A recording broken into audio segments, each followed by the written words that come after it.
Welcome to everyone.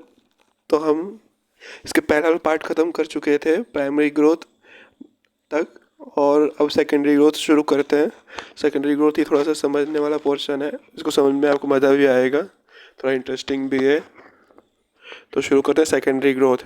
Secondary growth पढ़ने से पहले मैं बता दूं कि हमें सेकेंडरी ग्रोथ जो है एंजियोस्पर्म और जिम्नोस्पर्म में होती है और डाइकोटिलेडन में होती है।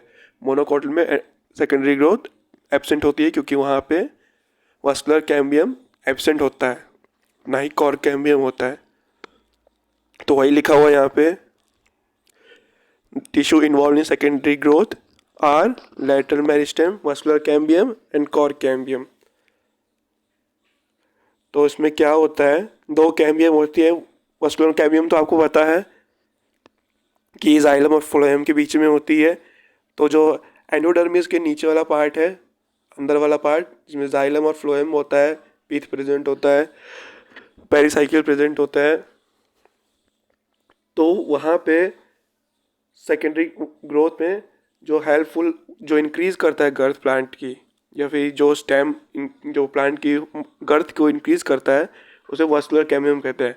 अब जो एंडोडर्मिस का बाहर वाला पोर्शन है, बाहर वाला पोर्शन से मेरा मतलब है, मतलब जो रीजन स्टील वाला नहीं है। स्टील रीजन में आपको पता था कि जो एंडोडर्मिस के अंदर आ जाते हैं सब स्टील वाले रीजन में आते हैं, और जो उसके बाहर वाला रीजन है कॉर्टेक्स वाला एरिया, वहाँ पे एक और लेयर फॉर्म होती है जिसको कहते हैं कॉर कैम्बियम, जो कि अब जो सेकेंडरी ग्रोथ है उसको सप्लीमेंट करती है वास्कुलर कैम्बियम को। तो कैसे करती है उसको आगे पढ़ते जाते हैं।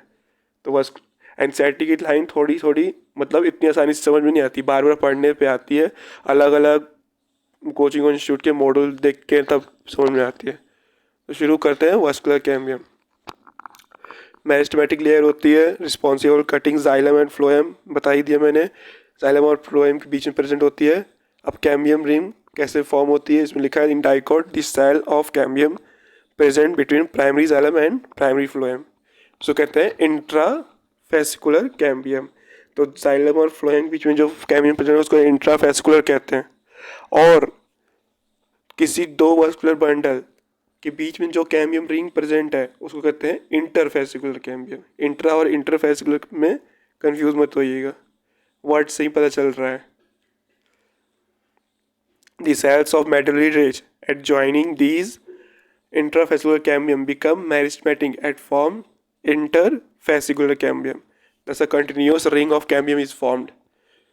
तो ये है, बात कर रहे हैं हम स्टील रीजन की। स्टील रीजन में ऐसा हो रहा है कि इंट्राफेसिकुलर कैम्बियम और इंटरफेसिकुलर कैम्बियम मिलके एक कंप्लीट रिंग बना रहे हैं स्टील रीजन में, जो कि अब डिवीजन परफॉर्म करेगा। मतलब प्राइमरी जाइलम अब वहाँ से कट होगा और वहाँ से सेकेंडरी जाइलम नया निकलेगा। Same wise primary phloem outer side की तरफ कट होगा और वहाँ से सेकेंडरी फ्लोएम निकलेगा। डायग्राम में आप देख सकते हैं कि सेकेंडरी और फ्लोएम और प्राइमरी फ्लोएम किधर है, सेकेंडरी जाइलम किधर है, सेकेंडरी फ्लोएम किधर है। तो शुरू करते हैं। The cambium ring become active and begin to cut off new cells both towards inner and outer. The cells cut off toward pith mature into secondary xylem. तो pith मतलब जो सेंट्रल जो पार्ट है वहाँ पे सेकेंडरी जाइलम होगा। जो पहला वाला जाइलम था वो थोड़ा पुश कर जाएगा अंदर की ओर, तो जो पुश कर चुका है उसको कहेंगे सेकेंडरी जाइलम, और जो अब आगे रह गया उसको कहेंगे प्राइमरी जाइलम। उसके बाद प्राइमरी जाइलम फिर और आगे कट होगा, तो जो सेकेंडरी जाइलम है वो टर्शरी जाइलम बन जाएगा, और जो सेकेंडरी जाइलम था, जो प्राइमरी जाइलम था वो सेकेंडरी जाइलम बन जाएगा। तो ऐसे ही डिवीजन होता रहेगा। The cells cut off toward pith mature into secondary xylem and the cells off towards periphery mature into secondary phloem. The cambium is more active on inner side than on outer side. As a result of the amount of secondary xylem produced is more. तो वही एक secondary xylem जो है ज़्यादा produce होता है क्योंकि जो वेस्कुलर कैम्बियम है वो अंदर की तरफ ज़्यादा कट करता है, इसी कारण डिवीज़न ज़्यादा परफॉर्म करता है, इसी कारण सेकेंडरी जाइलम ज़्यादा फॉर्म होते हैं और सेकेंडरी फ्लोएम कम फॉर्म होते हैं। primary and the secondary phloem get gradually crushed due to continued formation and accumulation of secondary xylem। तो वही हो रहा, जैसे जैसे जैसे नंबर ऑफ जाइलम इंक्रीज हो रहे हैं सेकेंडरी जाइलम के, क्योंकि ज़्यादा डिवीजन वहीं हो रहा है, तो प्राइमरी फ्लोएम जो है अब धीरे धीरे क्रश करते जाएगा। एंडोडर्मिस के अंदर अंदर एंडोडर्मिस की साइज भी इंक्रीज होगी, थोड़ी सी इंक्रीज होगी वहाँ पे। और जो कैम्बियम है, जो सेकेंडरी जाइलम है, वो फोर्स करेंगे वास्कुलर कैम्बियम को कि वो आगे की ओर पुश हो, और सेकेंडरी जाइलम जो है धीरे धीरे क्रश होता जाएगा, मतलब एक तरह से सिकुड़ता जाएगा। The primary xylem, however, remain more or less intact. Primary xylem वैसा का वैसा ही रहेगा around the center. At some places, cambium form a narrow band of parenchyma which pass through the secondary xylem and the secondary phloem in the radial direction. तो कहीं कहीं places पे cambium एक narrow band form करेंगे, radial direction में इसका वही division चलता जा रहा है। ये आप देख रहे हैं कैम्बियम था, इससे इंटरफेसिकुलर और इंट्राफेसिकुलर आपस में ज्वाइन हुए तो एक कंप्लीट कैम्बियम बना। अब वही कैम्बियम अब आगे डिवीजन परफॉर्म कर रहा है। जैसे देख रहे हैं फोर्थ फिगर में, सेकेंडरी जाइलम की पोजीशन आपको दिख रही है, सेकेंडरी फ्लोएम की पोजीशन आपको दिख रही है, प्राइमरी फ्लोएम किधर है, प्राइमरी जाइलम किधर है। तो जो पिथ की तरफ हो गया बिल्कुल सेंटर में वो सेकेंडरी जाइलम है, और वही कैम्बियम के जो पास प्रेजेंट होगा वो प्राइमरी जाइलम है। सेम वाइज फ्लोएम में जो बाहर की तरफ पुश करते जा रहा है वो अब सेकेंडरी जाइलम हो गया, और जो कैम्बियम के पास प्रेजेंट है वो प्राइमरी फ्लोएम हो गया। उसके बाद ये लिखा हुआ है कुछ एक्स्ट्रा पॉइंट कि अब उसकी जो है ऐसे ही डिवीजन चलता रहता है सालों भर, जिसके कारण जो है एक डिस्टिंक्ट रिंग बन जाती है। हर साल में एक दो रिंग बनती है, एक रिंग बनती है जिससे हम ट्री की जो है एज का पता लगा सकते हैं। अब इसमें जो कैम्बियम है उसकी जो एक्टिविटी है वो फिजियोलॉजिकल और इन्वायरमेंटल फैक्टर्स पे भी डिपेंड करती है।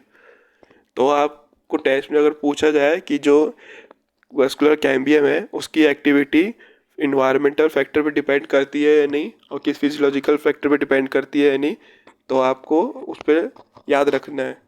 In temperate region the climatic condition not uniform through out the year. तो आपको पता है टेम्परेट रीजन में इंडिया का भी एरिया आ जाता है, तो वहाँ यहाँ पे जो जो कंडीशन है वो यूनिफॉर्म नहीं होती है। विंटर होती है, रेनी सीजन भी आती है, स्प्रिंग सीजन भी होता है, और समर सीजन भी आता है। तो यहाँ पे यूनिफॉर्म कंडीशन नहीं होता। वही ट्रॉपिकल में आप जाएंगे तो सालों भर जो है वो इन्वायरमेंट एक जैसा रहेगा। या फिर आप बिल्कुल फ्रॉस्ट एरिया पे जाएंगे, वहाँ पे भी साल भर बिल्कुल फ्रीज रहेगा माहौल।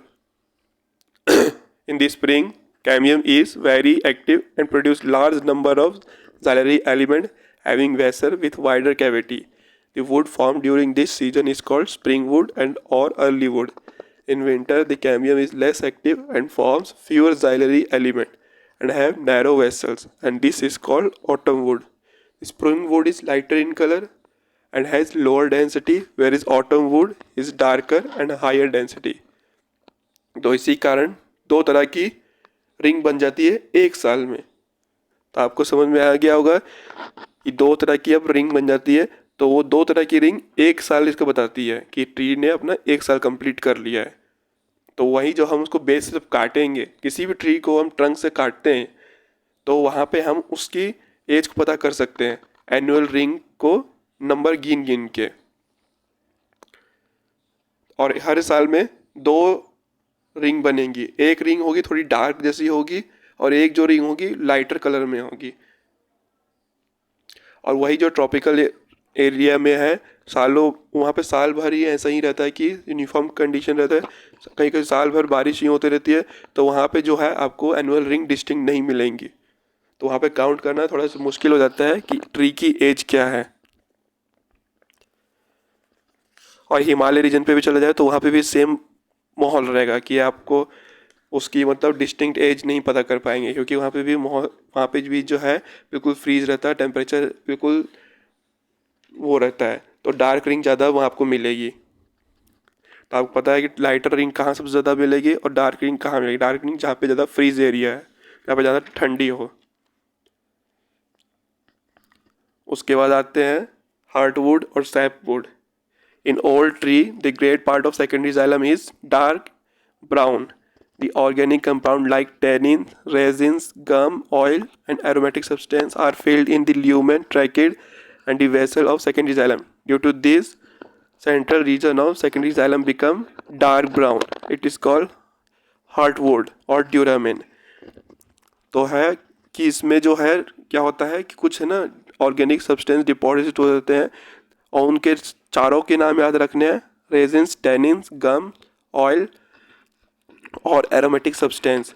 इस पे क्वेश्चन आया था इसी साल 2022 में क्वेश्चन आया था और 17 में भी क्वेश्चन आया था कि डार्क वुड क्या होता है और हार्डवुड में पे क्वेश्चन आया था, स्टेटमेंट वाइज आया था, उसमें से आपको छांटने थे कौन से स्टेटमेंट सही है क्वेश्चन के अकॉर्डिंग। तो हार्ड ड्यूरेबल होता है, resistant to attack of microorganism and insect.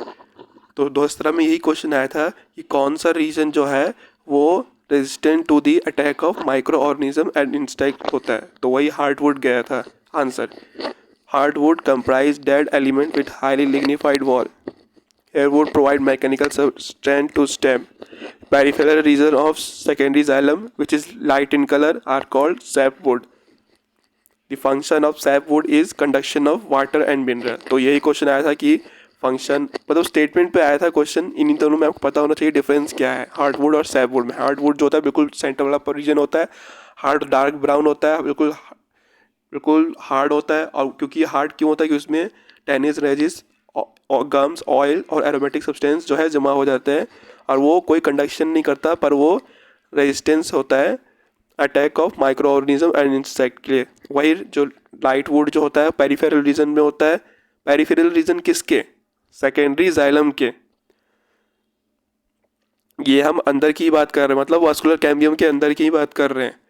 Vascular cambium के अंदर ही था ना जाइलम सब कुछ, तो वही बात कर रहे हैं। तो पेरिफेरल रीजन पे लाइट वुड प्रेजेंट रहेगा जो कि वाटर कंडक्शन और मिनरल कंडक्शन में हेल्पफुल रहेगा। तो आपको पता होना चाहिए कि हम स्टील रीजन के बाहर नहीं गए, स्टील रीजन के अंदर ही बात कर रहे हैं।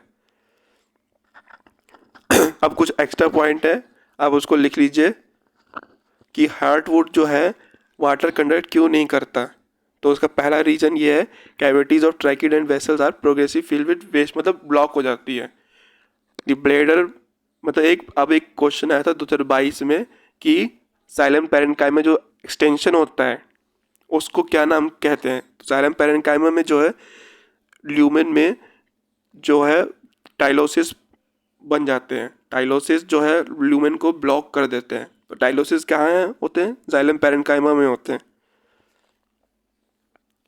उसके बाद hardwood provide stiffness to the material. The waste material of the hardwood are antiseptic. Hardwood is resistant to the attack of termite insect, पता ही है आपको। उसके बाद आगे आते हैं कॉर्क कैम्बियम पे। अब ये कॉर्क कैम्बियम हम बात कर रहे हैं, ये अब एक्स्ट्रा स्टीलर ग्रोथ के बारे में बता रहे हैं। तो आपको ये पता चल गया कि सेकेंडरी जाइलम जो है ज़्यादा अमाउंट में होते हैं और फ्लोएम कम अमाउंट में होते हैं। तो इसके कारण क्या है, एक तरह का प्रेशर बिल्ड होता है पेरिफेरी रीजन की तरफ। तो उससे क्या है, एपिडर्मिस जो है वो बाहर की जो सबसे जो बाहर की लेयर है एपिडर्मिस, वो पे प्रेशर पड़ता है और वो वहाँ से निकल जाती है, कट हो जाती है। तो उसको रिप्लेस करने के लिए एपिडर्मिस भी ज़रूरी है, वो भी पार्ट है, क्योंकि वो भी एक तरह से प्रोटेक्शन ही दे रहा है, उसकी भी ज़रूरत है। तो एपिडर्मिस, नया एपिडर्मिस लाने के लिए एक और तरह का कॉर्क कैम्बियम, एक और तरह का कैम्बियम होता है, उसको कहते हैं कॉर्क कैम्बियम, जो कि उसकी रिप्लेसमेंट के लिए नया कॉर्टेक्स रीजन में नया एक रिंग फॉर्म करता है, जो जब वो स्लफ ऑफ हो जाएंगे, बाहर निकल जाएंगे, तो नया एपिडर्मिस बनाने के लिए एक तरह का रिंग फॉर्म हो जाता है। तो वही लिखा गया है, इस तरह इसको सेकेंडरी ग्रोथ कहते हैं, जो कि एक्स्ट्रा स्टीलर रीजन में हो रही है, मतलब एंडोडर्मिस के बाहर। तो इसके बारे में आप लिख लीजिए, secondary growth take place in extra stelar due to activity of cork cambium. Cork cambium is also known as phellogen, ये तो एनसीईआरटी में लिख ही रखा है। The cells of cork cambium are narrow, thin-walled, and nearly rectangular. Cork cambium develop usually in cortical region by hypodermis. तो cortical reason में form होता है ये किसके द्वारा, हाइपोडर्मिस के द्वारा बनता है। As the stem continue to increase in girth due to activity of vascular cambium the outer cortical and epidermal layer get broken and need to be replace. तो वही बता रहा है कि रिप्लेस करने के लिए एक नया, उसके लिए रिप्लेसमेंट के लिए एपिडर्मल जो सेल है और आउटर कॉर्टिकल लेयर है उसके रिप्लेसमेंट के लिए कुछ तो होना चाहिए।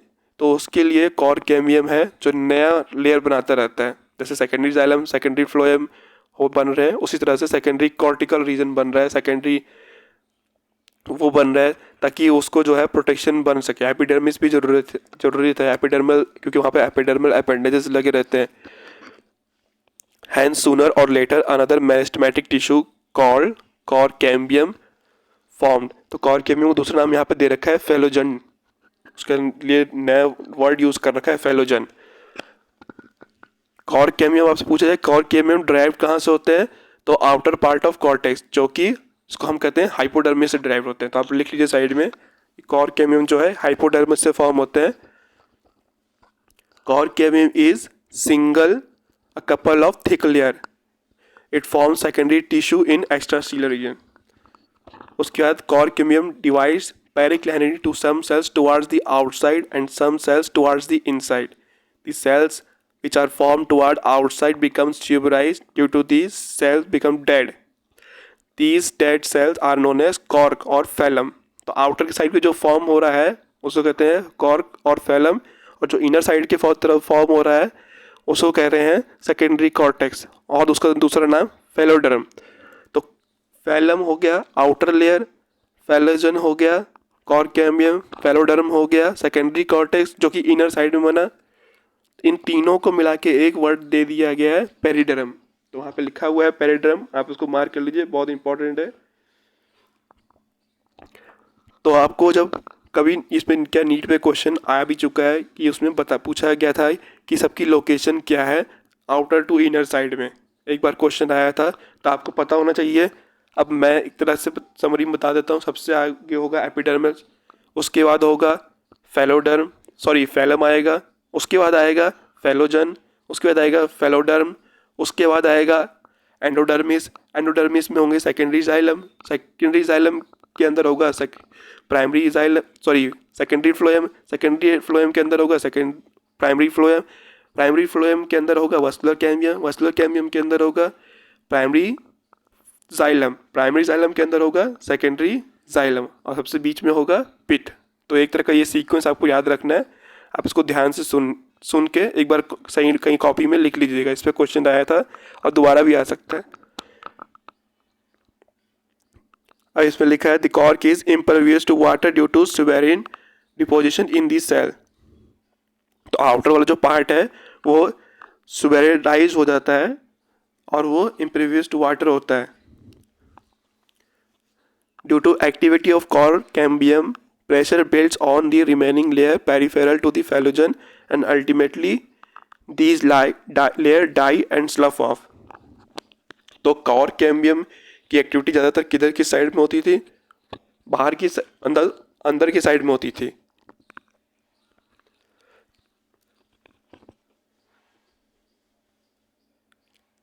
अब उसके बाद आते हैं क्या है बार्क क्या होता है और लेंटिसेल्स क्या होते हैं, इसके बारे में पढ़ते हैं। पर उससे पहले आप इस डायग्राम को ध्यान से देख लीजिए कैसे डिवीजन हो रहा है, क्या हो रहा है। सेकेंडरी कॉर्क कैम्बियम डिवाइड कर रहा है, उसकी डिवीजन की एक्टिविटी बाहर की साइड ज़्यादा है, जिसके कारण ज़्यादातर कॉर्क बन रहे हैं और वो कॉर्क जो है सुबराइज हो जा रहे हैं और धीरे धीरे बाहर की तरफ फेंकाते जा रहे हैं।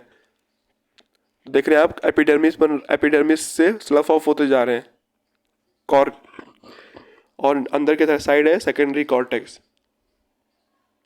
बार्क क्या है उसको मार्क करिए, वेरी वेरी इंपॉर्टेंट है। Bark is a non technical term that refer to all the tissue exterior to vascular cambium, therefore including, मतलब हर वो टिश्यू जो कि वस्कुलर कैम्बियम के बाहर है। Bark is a non technical term that refer to exterior to the vascular cambium के बाहर जो भी टिश्यू हो गया, मतलब secondary phloem, primary phloem, cork cambium, secondary cortex और कॉर्क सब हो गए बार्क में आ गए। तो हमने 3 चीज़ पढ़ ली थी कि ग्राउंड टिश्यू क्या होता है, मतलब एपिडर्मिस और वस्कुलर बंडल को छोड़ के जो भी टिश्यू है वो ग्राउंड टिश्यू है। स्टील रीजन क्या होता है, all the tissue inner side to endodermis.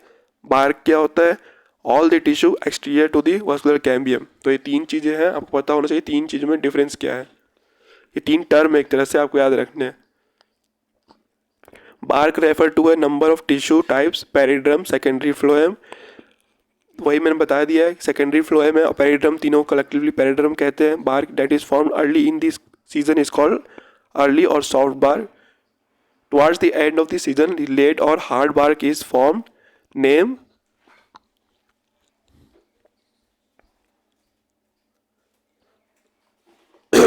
उसके बाद लेंटिसेल्स क्या होता है, forming a lens shaped opening called lenticel. Permit the exchange of lenticels जो है गैसेज एक्सचेंज में हेल्प करते हैं। उसके बाद पढ़ते हैं सेकेंडरी ग्रोथ इन रूट। तो सेकेंडरी ग्रोथ ऑफ रूट पे आ जाइए, ये भी बिल्कुल वैसा ही है, सेम फंक्शन यहाँ पे भी ऐसे ही चलेगा। इसके बारे में आप लिख लीजिए, in dicot root the vascular cambium is secondary in origin, mark कर लीजिए। First of all the tissue located just below the phloem bundle means conjunctive cells become meristematic during secondary growth in dicotyledonous root, form separate curved strip of vascular cambium. Thereafter, the cells of pericycle lying above the protoxylem also become meristematic to form additional strip called cambium. In this way, complete wavy ring of vascular cambium is formed. The portion of vascular cambium which is formed by pericycle is less the main portion of vascular cambium found by conjunctive tissue. The shape of vascular cambium is wavy in the beginning but later it becomes circular due to pressure of secondary xylem. तो यहाँ पे भी same process form हो रहा है, पर यहाँ पे जो vascular cambium है वो किससे बन रहा है, वो कंजक्टिव टिश्यू से बन रहा है। कंजक्टिव टिश्यू कहाँ था, below the phloem bundle, phloem के जस्ट नीचे था, जो उसके मतलब एनालॉगस नाम दे दिया है। वहाँ पे वास्कुलर कैम्बियम था, वहाँ पे यहाँ पे कंजक्टिव टिश्यू प्रेजेंट थे ग्रोथ में, वही मेरिस्टेमेटिक हो गए और एक तरह से कैम्बियम फॉर्म कर लिए, वो भी सेम ऐसे ही चलेंगे।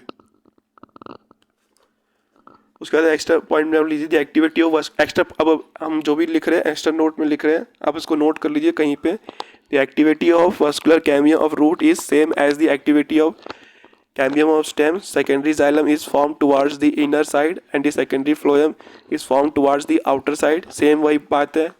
This portion of vascular cambium which is formed by pericycle is responsible for the formation of pith rays और medullary rays. तो pericycle से तीनों का निर्माण हुआ है, vascular cambium, cork cambium और interfascicular cambium। उसके बाद आप एक नोट करके लिख लीजिए, 2 types of medullary rays are formed in the dicot root during secondary growth. The presence of 2 types of medullary rays is basic character feature of root. Only secondary medullary rays are formed in the dicot stem during the secondary growth. Both of these stem conduct water and food in radial direction. Cork cambium is developed from the pericycle, पता ही आपको starting में बता दिया था मैंने। Cork is formed towards outside the and secondary cortex is formed towards the inner side of cork cambium. ये वही same बातें चल रही है। अभी बस पे आप क्वेश्चन खूब लगाइएगा और कोई डाउट है तो आप कमेंट सेक्शन पे आपको ज़रूर पूछिएगा, और इस डायग्राम को एक बार फिर से देखिएगा। और ये जो लोकेशन है आउटर टू इनर पूछ रहा है, इनर टू आउटर पूछ रहा है, ये आपको याद होनी चाहिए, इस पे क्वेश्चन आ भी चुका है। Thank you.